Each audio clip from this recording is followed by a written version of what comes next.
Hey, I'm Weekend Gabe, and you're checking out Weekend at Gabe's, and thanks for checking out this latest episode. While you're here, also follow us on these social medias at Weekend Gabe, at Weekend at Gabe's, and also at The Real Sam Crane. Thanks for checking us out.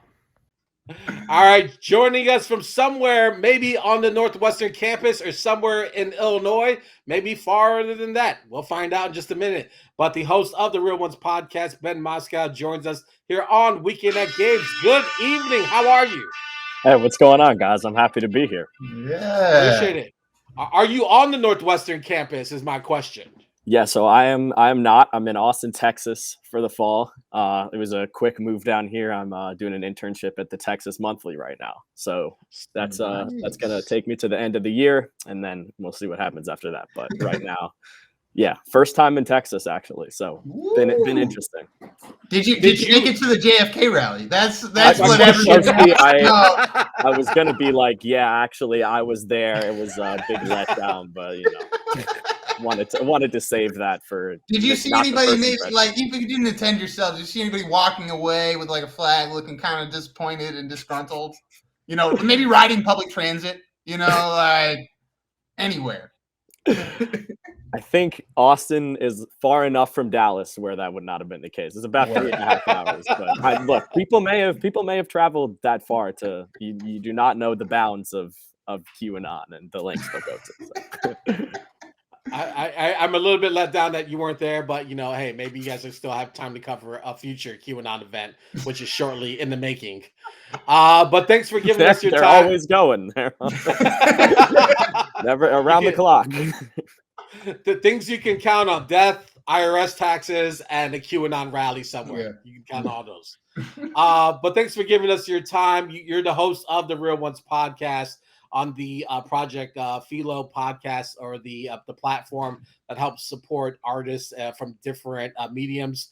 Thanks for giving us your time. You have a very unique podcast. First off, it's just you, and you do this a very intricate way of introducing new records, interviews. You talk about upcoming events, social justice work that's being done.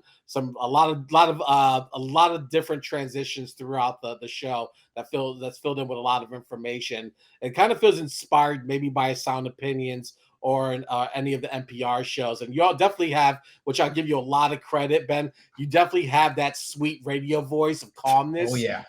So you definitely got that locked. So if nothing else works out in this life, get into voice acting or voiceover work, you'll kill. But what was the motivation for this kind of show? Yeah, there was a very distinct point where I decided to start this up. So I guess our first episode dropped in August of last year, but it was actually just I was in Chicago for summer 2020, right? And I was just dicking around with friends, we're drinking or whatever. And I'm like, you know what? I'm gonna hop on Twitter right now, and just tweet some bullshit, right? So I'm like, everybody's been asking me, Ben, where's the podcast at? We need the podcast, complete. and look, that was based in nothing. I had never discussed that with anybody. Nobody, I can assure you, nobody was asking. There was no demand at that point. And so Brandon, who is the co-founder of Project Filo, who I've worked very closely with, and he and his sister brought me in as initially as a staff writer for Project Filo. So I was doing concert coverage and all that. And he was he quote tweeted it, right? And he's like, should Ben drop the podcast? We got a few, we got some buzz, some responses. And I was like, I do not have any ideas for this. This was not planned. I was going to delete that tweet in the morning. I don't know what to do. And so I was eventually like, you know what? Shit. I didn't have a job last summer. I was like, let me try to adapt the interviews that I'd been doing, the music interviews that I'd been doing, at concerts and shows, which usually came with the press access. And I was like, that would be a good platform for these, is just to have this little show, have people come on, and just an outlet for me to talk about all of this music that I, feel like I'm constantly listening to and constantly trying to tell people about. And so it just gave me a good platform for that, put everything into a playlist. And also at the time, social justice. And it was a very, hot button time for social justice. But I didn't want to take that part of the show out because I don't see it as like a summer fling with activism, right? Like I wanted to keep that work going. That's not, that's if you're like that, and a lot of people are. I don't really rock with that. So I wanted to keep it up, and that's kind of expanded to like, what are events going on as well? Like now the concerts have come back. What's just usually what's going on in the city of Chicago, but a recent episode has expanded to talking about some Austin stuff too. Word. I gotta be honest. I've been admiring the show from a little distance, and I admire it because you are a fellow music nerd, Yes. and we love nerds on this show in general. We wish we had more of them on, but I just feel like you get into this way of talking about music that is so intricate, so detailed, almost scientific. When was the first time that you started to formulate? I don't like, for me, when I look back, it's like, when I was 13, I started to have strong opinions about music. What was that first like initiation, like the first tweets from Ben that were like, no, this is the superior album? Shoot, I think that really came from defending like Kendrick as the GOAT over like Drake and Kanye and others. Like I definitely, remember being like, and I heard a lot from, I've been inspired a lot by the Dissect podcast, and like, what I like is just figuring out why you like something, right? So I don't want to just say, I've been like, part of like these sort of, I'm, I have a background in journalism. So with that goes like with the op-ed pieces, right? You're trying to prove something, writing persuasive essays in English and stuff. Like I always liked that. I always liked the idea of like having something to say and, wanted to get it out there. So it definitely came from that. And with Dissect, like that show inspired me because I felt like it was a lot of things that were put into words that I didn't quite know how to articulate. And so when I started doing my music writing for concerts and stuff, and like it was very interesting to like have to describe music and find the words for the way certain things sound, and even just like find out what instruments were being played at any given time. And like but it all comes back to like, what do I like about it and how do I communicate that to other people? And like that's something that's definitely taken a lot of practice. So I mean, I feel like I've gotten better at it, but it's really only been like 3 or 4 years with it. Word. And then a quick follow-up on that, based on the conversation that we had in news. Where are you finding your new music, man? Is it Spotify playlist? Where are you at with it? Yeah, so there's a resource that I just hopped on because I'm looking to push some music right now for an artist I've been working with, which I'll get into in a bit. But it was the Pigeons and Planes Discord server. They have these weekly shows. I think it's like 5 p.m. Eastern every week on Discord. And so I listened in. I found like 5 or 6 songs that I was really liking. I don't know how they like, just picked them out. There tons of submissions, and they somehow picked out really good ones, which is like, how can you tell from a little blurb whether a song is gonna, really pop? And they did a pretty good job of like, vetting and looking through it. So I found some good picks from there for sure. But also just I've been very involved in, this past summer, especially with concerts back, I was going to a ton of, house shows, small venue shows, talking with a lot of people, going to shows with a ton of people on the bill, right? So maybe if there are 8 people, I'll like, 4 or 5 of them, or maybe all of them. That's been the case sometimes. But at least like, when I see an artist live, I definitely form a more personal connection. And especially if it's a smaller show, you can go and talk to them afterwards, hear about their journey. That makes me want to like push music out there more and, just generally support them, show their shit to other people. And that's what the show is. Oh yeah.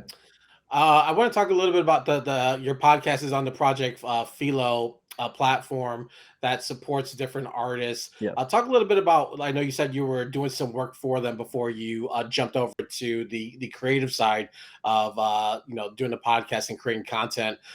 There's a lot of interesting nuggets about the background about this, where it's intended to be a support system for artists to navigate sort of through the business side of getting their work out, keeping ownership of their work and their products. So talk a little bit about how that works and how your platform correlates or is stationed over there. Yeah, definitely. So I was brought in early 2020. I'd covered a show with the co-founder Lauren, who goes to school with me. We're both seniors at Northwestern, and so I met Brandon following that. But those two are really, they would be able to speak to it much better. But overall, I mean, Filo has brought in a really crazy group of people from literally all over the world. Like, we have this graphic designer who's based in Europe. He does a lot of the artwork for the podcast. He does those little renderings of people's faces, to put on the graphics that I'll make. He did like all the initial logo stuff. The theme music actually came from this guy I just know from Chicago. But yeah, they really want to focus on making sure artists get good deals, basically, in putting their stuff out there, and making sure that they're not gonna be taken advantage of or anything. It's sort of been this hub where people can it's just sort of like a distribution platform for music. So if you go to the Project Filo YouTube, you'll have each artist that's technically like part of Filo. Their stuff will be displayed there, and Brandon has just done a fantastic job of making connections with different blogs, different platforms, and collaborating that way to help the music come out there. One of them that he's spoken with a lot is Shrek Knows Rap. So yeah. Found out who he is. I can't say anything more than that, but I was surprised. It was interesting. Not Saba. People thought it was Saba for a bit. That would be interesting. Yeah, but he's he's a great guy in terms of he wants to form genuine relationships at the end of the day. Like, I don't think he likes to look at it as transactional. He just wants to genuinely like share music with people, see what he can do for others, and what others can do for his artists in turn. Word. And so correct me if I'm wrong. We're roughly 26, 27 episodes into the podcast right now. Yeah. No, you're spot on. There's the 27th episode is going to be dropping tomorrow, which I'm saying that I have to hold myself accountable because I got to record the opening tonight. But the interview portion of it is all done. It's featuring a Milwaukee MC named Webster X. He's fantastic. I met him at Wicker Park Fest. Been doing a lot of good. His music intersects a lot with activism, and so he was a great guy to talk to, and I thought that was a very solid conversation. So that'll be dropping tomorrow. Absolutely. So 27 episodes in, how has the show evolved over time? Because, I mean, obviously this was not something you were looking to get into. You drunk tweeted something, and all of a sudden you're 27 episodes deep. From episode 1 to 27, what's the biggest change for you? Yeah, I mean, for starters, the first couple interviews I recorded were outside. My first interview, my first interview, I mean, COVID permitting and all of that. So yeah, the first interview was with a Chicago artist named Brittany Carter. I drove. Brittany Carter. We love Britt. We love Britt on this side. We call her the queen. Oh, for real? Yeah, she can spit, man. She's gonna get on eventually. That's but and anyway, I came from just north of Chicago in Evanston to like just south of Chicago in Blue Island. So literally traversed the entire city, north to south, which is further than east to west. But I went all the way down there. We did this interview on a park bench, right? It's like, and I recorded the monologue with this Yeti microphone, which I later would learn was not actually plugged in properly. So the sound was just coming from my computer. That was fun. So super grainy, like, and I just, didn't know a lot about good ways to edit and just how to like basically say what I needed to say in the most efficient way possible. So yeah. I think now, first off, there's, I figured out the Yeti. I figured out also, this little deal I got on Studio Space, which is about $100 a month. This past summer, recorded a lot of interviews in that studio. I collab on that with a few Chicago artists. There's one rapper named Big Bill who records out of there, a mix engineer, Taryn, and then a drummer named Stephanie. So the rate ends up being pretty good. But that was just great in terms of being like to people, hey, we literally have this space that you guys can come to. Come through, like I'll take your picture on a Polaroid. I got this whole wall. sign it, have a little memento, and it feels a little bit more professional, honestly, than just saying, hey, obviously, then going. I'm on this park bench. I'm outside your house. Come talk to me. You have to find me. Actually, I'm in your neighborhood. Just park on a mysterious park bench now, but yeah. So it's definitely progressed that way, and then just realizing how to condense when I can. So recently it's just been like figuring out what I want to say about a song and doing that as quickly as possible, and just trying to trim episodes to be shorter, because I don't want them to be an hour. I'd love for them to be closer to 40 minutes, 35, that range. Just making sure I get everything in there that way. Right. I think it's a rite of passage for your audio to fail you, because I can't imagine when I was first starting out, when I was at Columbia, and they would send us out with these hand mics, and you didn't know how to use it, and you're trying to get something, or like you said, it comes out through a different port, and it's grainy, or it's distant. And it's just part of the learning experience. But since you were saying, like, you weren't kind of expecting to do this platform, but like you said, you're like over a year in, 27 episodes in. Have you fallen in love with it sort of unexpectedly? I would say, given the time that I've spent on it, I would say just about fall in love. We've gone on a lot of dates. I don't know if we're that was an answer right there. If that was your girl you were talking about, you're getting dumped in the morning, man. Well, there's a reason that I'm referring to a podcast and not a woman. I like, in the sense that I want to keep going with it, and see where it goes, see where I can continue to have it as just a platform to interview people when I'm not really able to through publications. Then yeah, I'm happy to keep it going. But I do really like it, and I also like how it's just become more than just, oh, here's an interview, here are some songs. It's also like, let me see how I can engage with like this community that I've built up. So with for a while I was just sort of posting the podcast stuff on the Project Filo accounts, and I created the separate Real Ones accounts now, really trying to grow the audience there. And I've found a lot of people, through the internet and through who I've just met at shows, who have become like people who are gonna keep tuning in and want to see what kind of artists I have on, and want to be on the show themselves, and that feels really, really special to me. So I'd love to keep that going, with whatever capacity I can. Right. Couple quick things before we let you go here.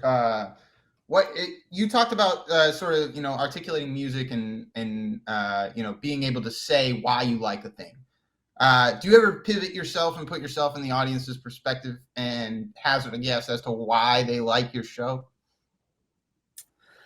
Shoot, it's interesting to hear you guys, what you have to say about it, because I definitely have like tried to. I've actually did like a bit of a feedback thing where I sort of reached out to a bunch of people who I knew had interacted with the content and stuff, and I was really dissatisfied with it because people were being too nice. Like, come on, what are you doing? Like, I wanna tear me apart. Come on. Yeah. I'm striving to get better, but I just want to hear what people have to say about different things. So it's like, oh, do we want do you want like longer clips do you want to hear the full song in the episode, for example, or like just a snippet of it, or do you want the interviews to be published separately, or like have timestamps on there? But yeah, I definitely have been told, like, Ben, you have a good radio voice. I think that contributes to it. I think I've gotten better with, asking questions to get to better conversations and making my subjects feel comfortable.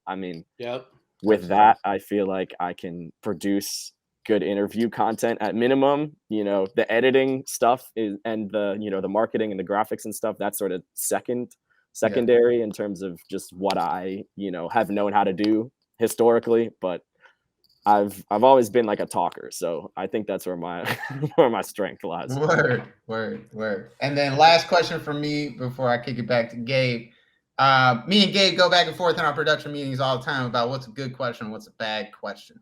So I'm interested, as a fellow interviewer, what is the worst question an interviewer could ask that you would never ask a guest on the Real Ones podcast? Ooh. That's a good one. It would probably be something that's just like very obviously like a yes or no, like something that's a very like just something that's a dead end question, because you want to have questions that like inspire people to actually talk about stuff. So you don't want to say like, oh, so is so and so featured on this project? They could say yes, and then where are you? Like, oh yeah, how many tracks? 12. Okay, we've gotten nowhere. We've got like, so yeah, just the like the quick hit questions. Like I always try to think more big picture. Word.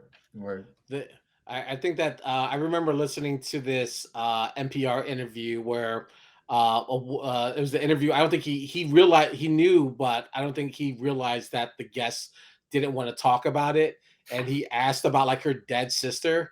And it was a very nice, it was a pleasant way of talking about it. And she was like, nope, not talking about that. And he was like, all righty. So the new show's coming out this Friday, right? And he just you gotta quickly pivot. Yeah. You just gotta get out of it. Like, so just a little radio tip, like if you walk into something you're not supposed to go into, just go to the next one. Chop and change, baby. Keep it moving. Yeah. Ben, actually I got one that I think I would be an absolute no question, and that's like, what's your like gang involvement, stuff like that. shout out DJ Vlad, doing the most. Listen, real ones know not to ask such things, incriminating the question. You sound like the ops.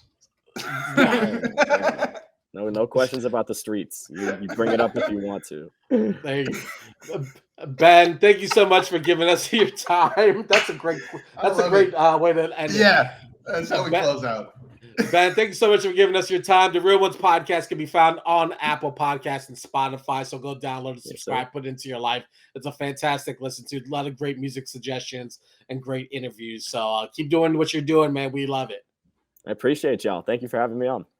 Ben Moskow joining us here on Weekend at Gabe's. Woo! Love it. I love his voice. I love the music choices.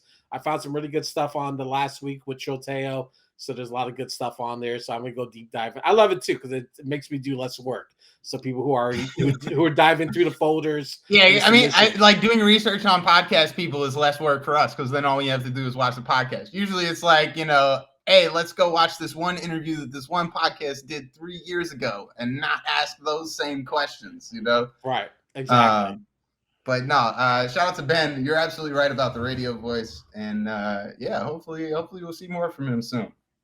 Hey, I'm Weekend Gabe. Thanks for checking out this latest episode of Weekend at Gabe's. Click on any of the links swirling around my head and also hit the subscribe button while you're here. Thanks for checking out us here on YouTube.